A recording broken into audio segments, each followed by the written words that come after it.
To keep yourself updated, subscribe to Indigolearn and click the bell icon and download our app OneFin to start learning on the go. Let's now have a look at a question on consolidation which has bonus issue. On 31st March of year 1, the balance sheets of H Limited and its subsidiary S Limited stood as follows. So, H Limited and S Limited's balance sheet is given. The balance sheet pretty much information which is normally available, so we will not bother about the amounts.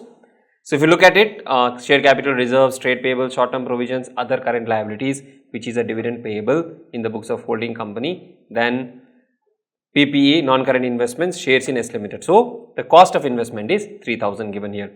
Then you have current assets, inventory, trade receivables, cash and cash equivalents and short-term loans and advances. All the information is given, right?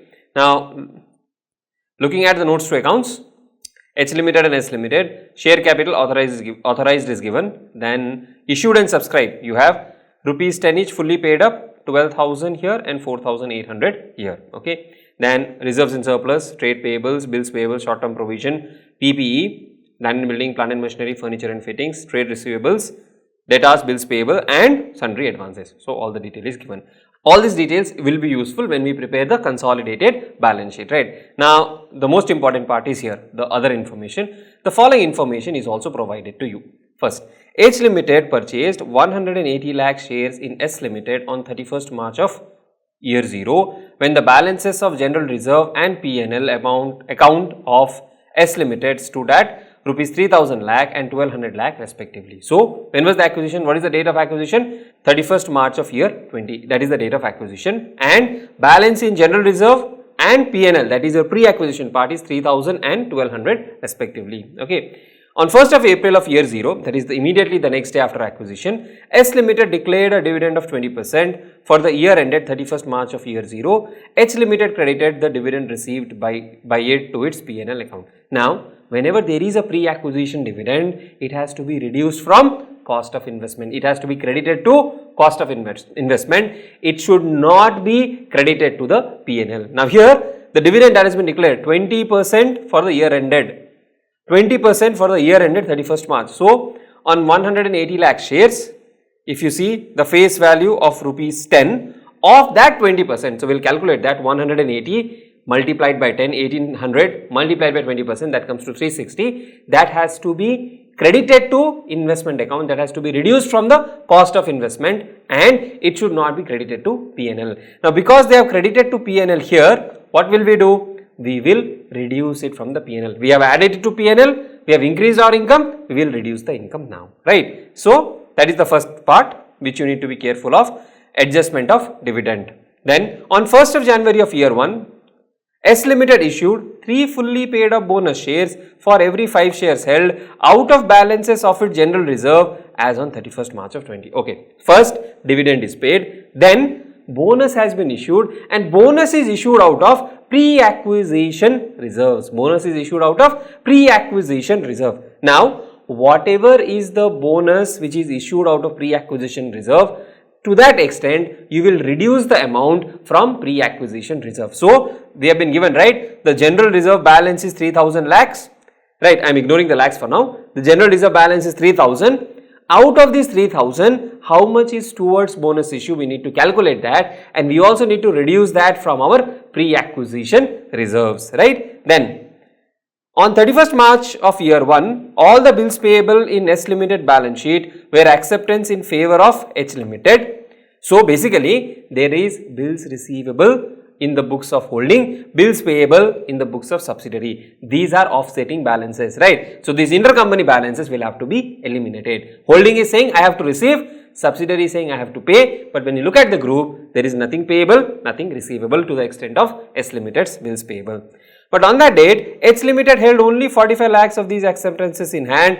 The rest have been endorsed in favor of its trade payables. Okay, so now this is slightly a tricky adjustment. Now, out of this 160, what the question is saying us is 45 lakhs of these acceptances are in hand, means out of 160, 45 is held by the holding company, remaining have been endorsed in favor of trade payables, which means they are outside the group or outside the group of companies. So, out of this 160, The subsidiary is saying, I have to pay 45 to the holding company and I have to pay balance 115 to outsiders. So, you cannot offset the entire amount. What you can do is, you can only offset to the extent of 45. Balance are still payable because they are payable outside the group of companies, right? That is the adjustment you need to understand. Don't fully reduce the 160 lakhs. You can reduce only 45 lakhs. Because the balance 115 are held by outsiders, you have to pay them, and that will be shown as bills payable only from the group's perspective. Then on 31st March, S Limited inventory included goods which it had purchased for rupees 100 lakh from H Limited, which made a profit of 25% on cost. This is a very simple adjustment of inventory which is held, which is sold by one company to another company. We will have to eliminate the profit and show the inventory at cost, right? That is a simple adjustment. Prepare a consolidated balance sheet of H Limited and its subsidiary S Limited as at 31st March of year 1. Now in this question we have a bonus issue and they have also given us the closing balance in general reserve. So here the closing balance in general reserve, if you see, is 1380. What is the opening balance? The pre-acquisition balance is 3000. Now from 3000 we would have utilized some amount to make bonus issue, and after that the amount closing balance what is given is 1380. First we need to see, is there any hidden or missing information here? Is there some amount transferred from P&L to general reserve? That is what we need to see. So first we need to determine the bonus issue. So working note number 1, bonus issue, right? Now what is the bonus issue? Ratio is given to be 3:5, that is 3 for 5. If you have 5 shares, you will get 3 more shares. So, number of shares before bonus, if you have 5, number of bonus shares will be 3, and post bonus issue you will have 3 plus 5, which is 8 shares, right? That is what you will have. Now, if post bonus issue is 8, pre bonus is 5 and bonus issue is 3. Now, after the bonus issue, what is the closing balance as per the balance sheet? The closing balance as per the balance sheet is 4800 in amount terms. I am ignoring the lakhs. 4800 in amount terms and 10 paid up, which means 480. So, post bonus issue we have 480. Now, if post bonus issue is 480, what is the bonus issue and what is the number of shares before bonus issue? That is what we need to decide, and for that you can do a simple cross multiplication. So, if you want to know number of bonus issue, you just need to cross multiply, that is 480 multiplied by 3 divided by 8, you get 180. So 180 is the bonus issue, 480 is the post bonus number. So pre bonus is 300, means the shares which are there in S Limited before the bonus issue is 300, which also means on the date of acquisition the number of shares in S Limited are 300 lakhs, right? So this is a number, an amount in lakhs. If you say, this will be 3000, this will be 180, 1800, and this will be 4800, right? So the post bonus balance is 4800, bonus issue is 1800, and number of shares before the bonus issue or amount of shares before bonus issue is 3000. Now tell me one thing, this 1800, the amount which has been used for bonus issue, this has come from general reserve. So from the opening balance of general reserve, that is 3000, 1800 is used for bonus issue. So the second thing that we need to do, the second working note that we will prepare is the general reserve. Okay. Now you can prepare it as a ledger or you can prepare it as a statement. We will do the ledger way, right. So opening balance, that is balance at the beginning, is given to be 3000. This is given in the question, right. Now we have used 1800 for bonus issue. So to bonus to shareholders, how much? 1800, right. And closing balance, this number is given to us in the question 1380. Now if you do the total, you get 3180, and here it is only 3000. Means what? There is some amount which has been transferred to the general reserve, and where will that amount come from? That amount will come from the P&L. So by P&L, which is your balancing figure, that is 180. So 180 has been transferred from the P&L to the general reserve. Sir, why all of this analysis? All of this analysis because to arrive at the correct amount of profit for the period, right? That will help us to analyze the profits properly. Now that we have reconciled the general reserve, let's move on to the next part, that is the P&L. Okay. See, once you get these small building blocks correctly, then finalizing and preparing the consolidated balance sheet will not be a problem. Now what is there in P&L? Let us see. Working note number 3, profit and loss. Now P&L also we have the opening balance, so let's put by balance brought down. The question they have mentioned 1200 is the opening balance. Okay, 1200. Now from this balance, what did the subsidiary do? The subsidiary declared a dividend, and when was the dividend declared? The dividend was declared immediately on the 1st of April, if I am not wrong. Yeah, 1st of April, S Limited declared a dividend at 20%. Now tell me one thing, this dividend will be declared on the original shares or original plus bonus shares? Bonus issue happened on 1st of January. So whatever dividends are declared, that is only on the original shares, which is 300. Okay, 300 number of shares, 3000 in value terms. So dividend is how much? Dividend is 20% of 3000. On the top we have written amount in lakhs, so that will take care. So 3000 multiplied by 20%, you get 600. So 600 is the amount of dividend which is declared, which is to be reduced from the P&L. Then what other amount will be debited to P&L?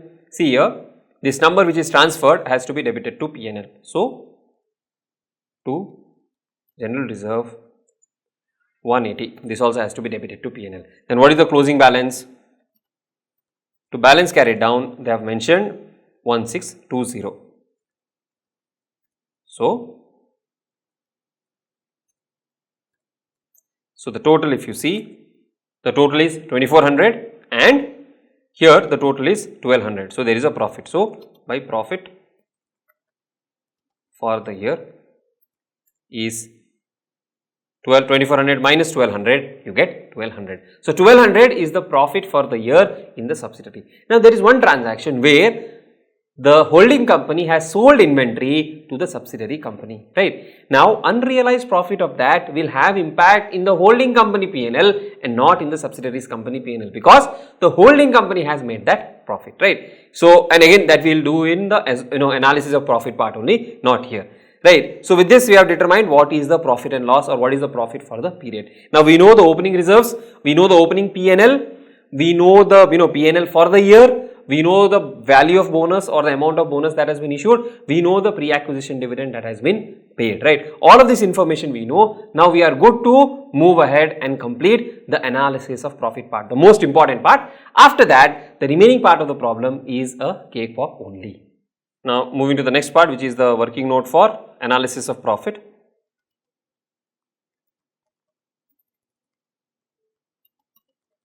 Right. The most important part in the entire problem. Once you get this correctly, then remaining thing is easy, as I told you. Now under analysis of profit, we have multiple components. We have general reserve, right? Then we have profit and loss balance. Now we have to see how much is pre, how much is post, and what is the total. If there are any other adjustments, we will do that as well, right? So first let's take care of the general reserve. Now the general reserve, if you see, the closing balance in the subsidiary's book is given to be how much? Closing balance is 1380. This is the total closing balance. Now how much of this is post and how much of this is pre? If you see, the pre-acquisition part is 3000 given to us in the question. Now the general reserve, the first item, if you see the closing balance is given to be 1380. So 1380 is the general reserve balance, right? How much of this is post and how much of this is pre? Now as far as pre-acquisition is concerned, general reserve, they have told us that 3000 was the balance. 3000 was the balance. But out of this 3000, bonus issue was made, and for that bonus issue, how much amount was utilized? 1800 was utilized, right? We did the working here.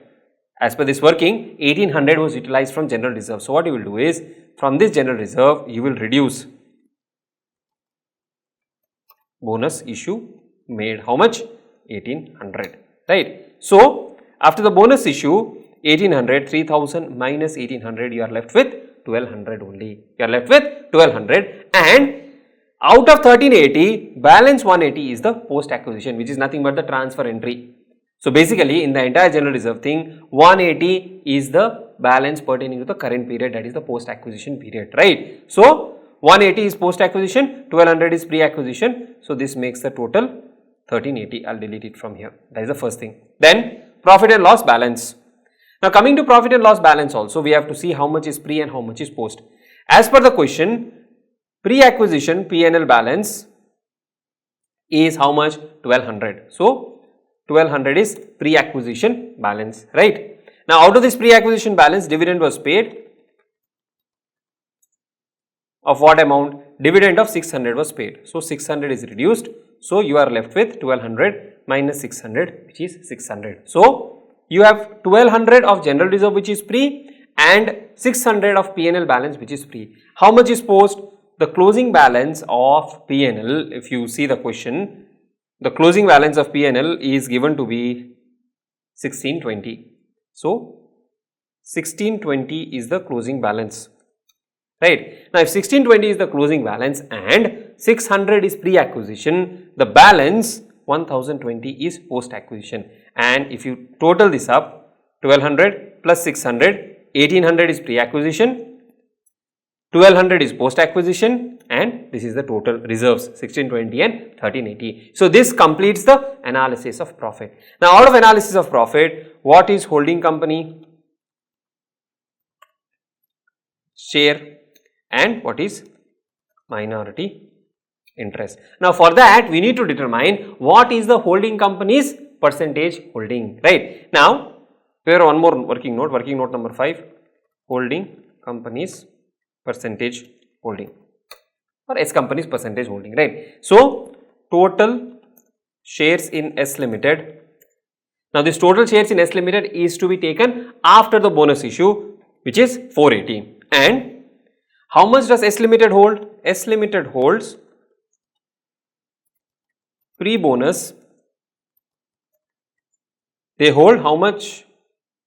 They hold 180 lakh shares. So pre-bonus is 180. Add bonus issue in the ratio of 3:5, that is 180 divided by 5 multiplied by 3. So total holding is 180 plus 108, that gives you 288. So what is the percentage holding? Percentage holding is 288 divided by 480 multiplied by 100, you get 60%, right? So 60% is the holding by SH Limited in S Limited. So holding company is 60% and minority interest is 40%. So 60% here means 1800 multiplied by 60%, 1080, and 1800 multiplied by 40% is 720, and here it is 720 and 480. Now out of this 1080, this will go to your cost of control part, right? 720 will go to your P&L part, that is post acquisition reserves part, and 720 plus 480, that will be your minority interest, right? Now with this, let us calculate the cost of control and see whether there is goodwill or capital reserve, and then subsequently we will prepare the consolidated financial statement, right?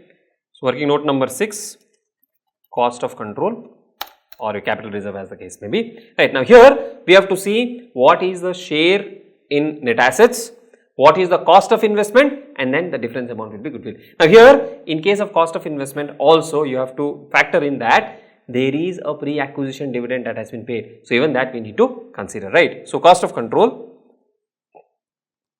cost of investment.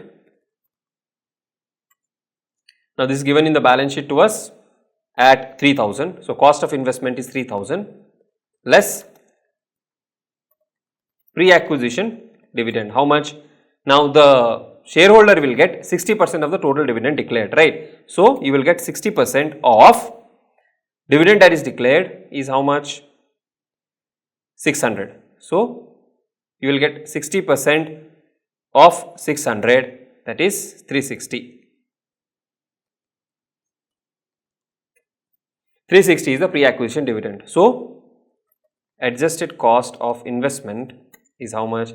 3000 minus 360, which is 2640. Then reserves, share in net assets share capital if we see, it is 4,800. 4,800 of this the company will get 60%. So 4,800 multiplied by 60% you get 2880. Then pre-acquisition reserves is how much? We calculated here already, share 1080 and 720. So 1080 and so you have share capital 2880 and pre-acquisition reserves 1080, total works out to how much? 2880 plus 1080, which is 3960, less cost of investment. Cost of investment is 2640, hence capital reserve is 3960 minus 2640, which is 1320, right. So 1320 is the capital reserve which you will consider for the purpose of consolidation. Now one thing that you need to keep in mind is, as far as this bonus issue is concerned, see what did you do? You removed it from pre-acquisition and you added it to capital, right. So even if it was a part of pre-acquisition here as a part of the reserves, the calculation or the amount of capital reserve would have been same. Now here you have just moved it from 1800 has been moved from the general reserve and it has been taken into the capital account or the equity share capital portion, right. But ultimately the calculation of capital reserve would have been same. Now having completed the working notes, let us prepare the consolidated balance sheet. Consolidated balance sheet as on 31st March of year 1. Okay. Particulars, note number, amount, right. So now let's look at the question. What all we have? We have shareholders funds, share capital reserves and surplus. So as you prepare each item, right, you can prepare correspondingly the notes for that. So we have first item, equity and liabilities. You have share capital 1200 and 4800, but please note you will take only the holding company's share capital balance. So you have shareholders fund, share capital, note number 1. Always remember you will have note to account for share capital and reserves and surplus. So we will also prepare reserve notes parallelly. And second item is your reserves and surplus, right. This is note number 2. So let us prepare the notes to accounts also. Note number 1, share capital, authorized. What is authorized given in the question? Authorized share capital, equity shares of rupees 10 each, fully paid up 15,000.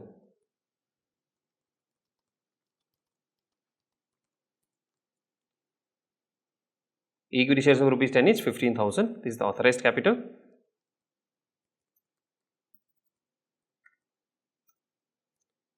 Then you have issued, subscribed and paid up.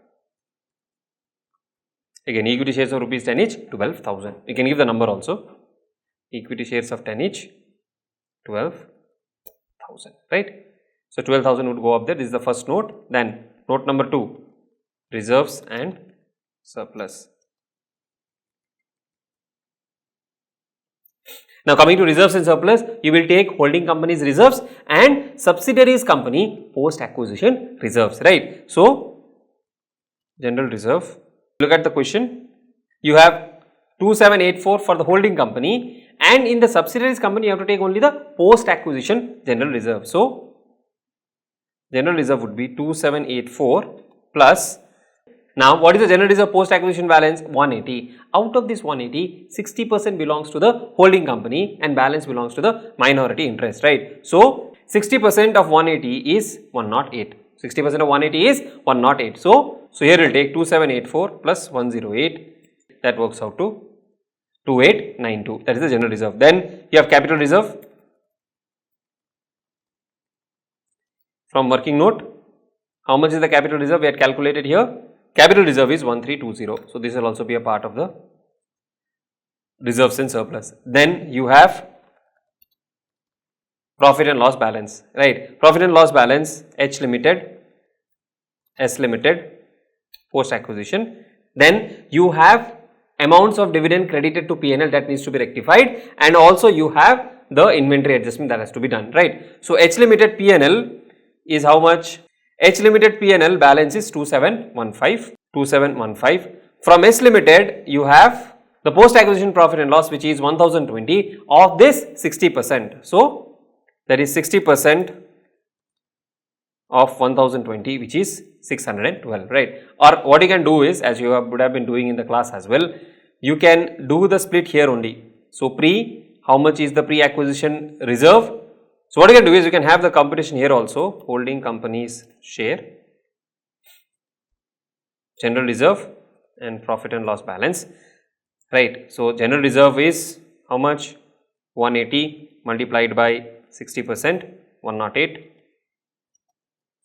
and then you have 1020 multiplied by 60%, that gives you 612, right? And whatever is pre-acquisition, that you can take a total and use for calculation of capital reserve. For post-acquisition, you can split it here as well, you can compute it here as well. Holding company's share 60% in case of post-acquisition, 108 for the general reserve balance and 612 for the P&L balance, right? So just an additional computation there. S Limited 60% of 1020, that is 612, then less dividend from subsidiary which was credited there. So you have to reduce that. How much is the dividend? We had adjusted here 360. So minus 360. And there is an inventory which has been sold by the holding company to subsidiary company. We need to calculate the unrealized profit on that. So less unrealized profit on inventory. How much is the unrealized profit on inventory? Let us see.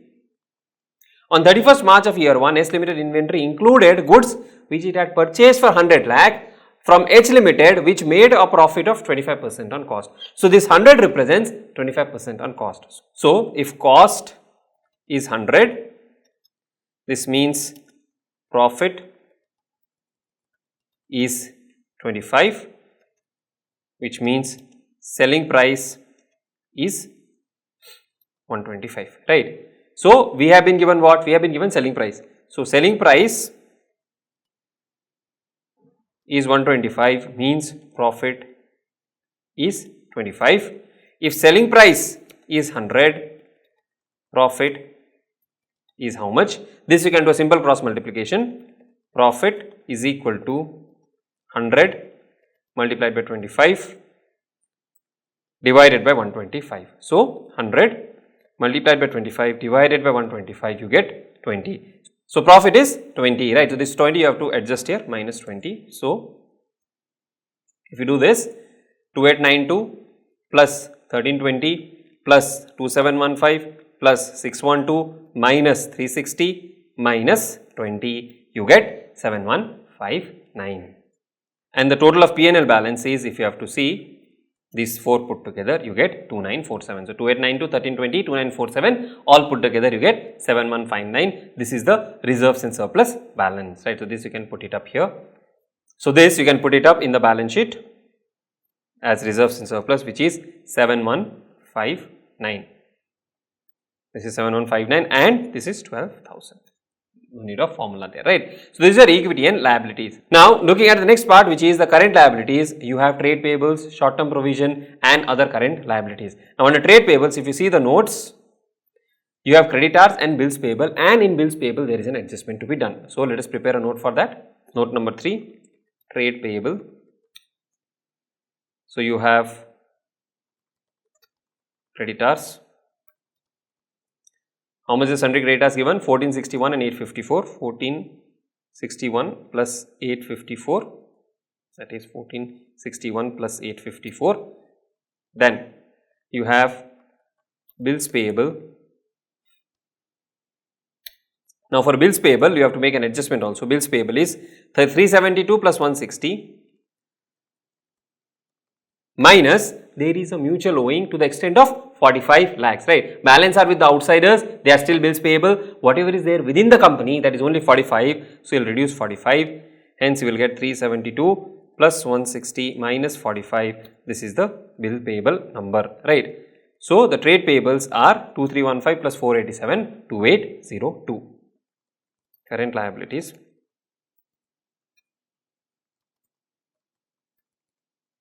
Bills payable, note number 3, and and that is going to be how much? We just calculated 2802. Then we have short term provisions, provision for taxation. So number B, short term provision, provision for taxation, again a note for that.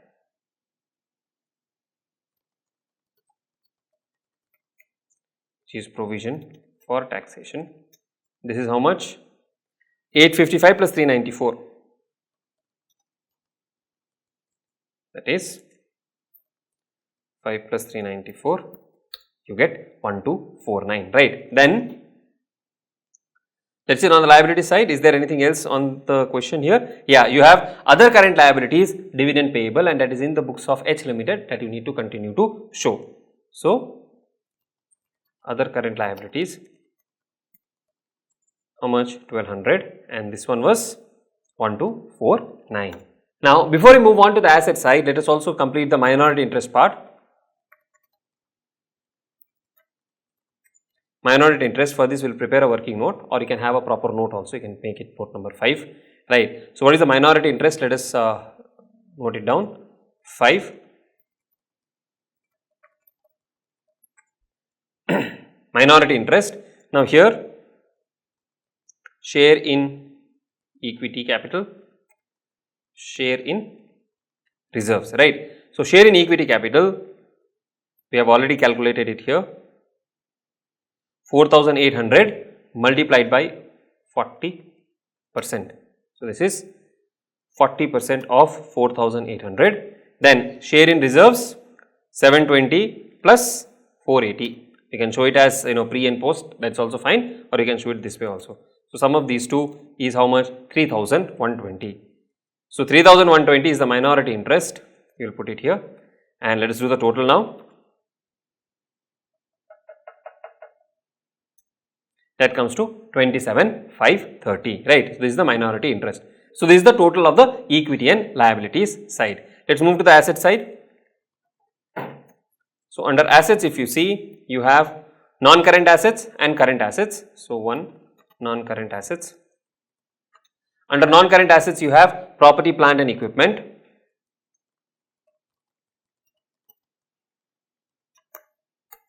Property, plant and equipment, note number 6 what I have made for this. So note number 6, property, plant and equipment, right. So how much is H Limited, how much is S Limited and total, or you can just show it in the brackets also, that's also perfectly fine. So H Limited and S Limited, 9468 and 5486, 9468 and 5486, the total comes to 14954, right. That is the property, plant and equipment. Then non-current investments, share in S Limited, this gets eliminated because you have already accounted for in the net assets, so that gets eliminated. Then you have current assets, inventories. Inventories also will need a note now.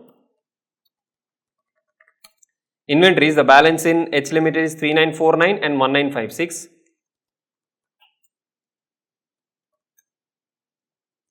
And S Limited is 1956,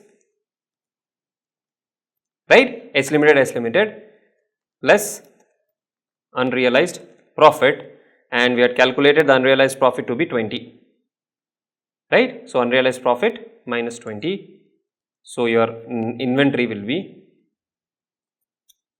5885. Then after inventory you have trade receivables. Trade receivables, let's go to the note. Trade receivables is debtor and bills receivable.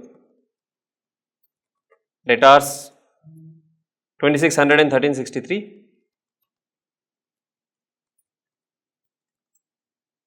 So that is 2600 plus 1363. And you have bills receivable. Bills receivable, you have 360 and 199, H Limited 360,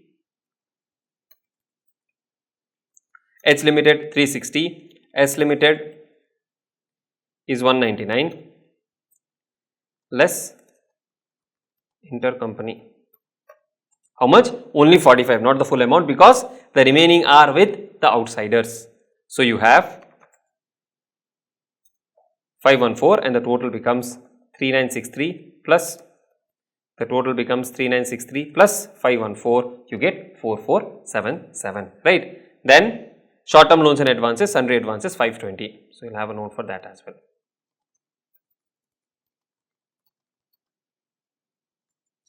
Short term loans and advances, sundry advances, and that sundry advances is 520. Now coming to the balance sheet, property, plant and equipment 14954, 14954. So that is in current assets. So this is done, this is not needed. Then you have inventories.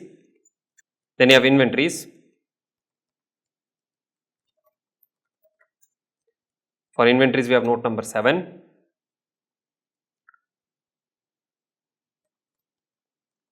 Trade receivables, note number 8. Cash and cash equivalents,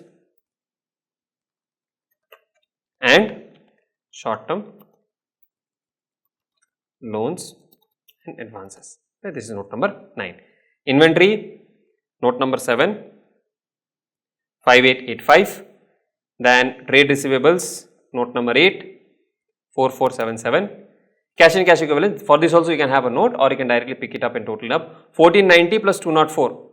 So this is 1490 plus 204, which is 1694, and short term loans and advances is 520, right? So if you sum this up,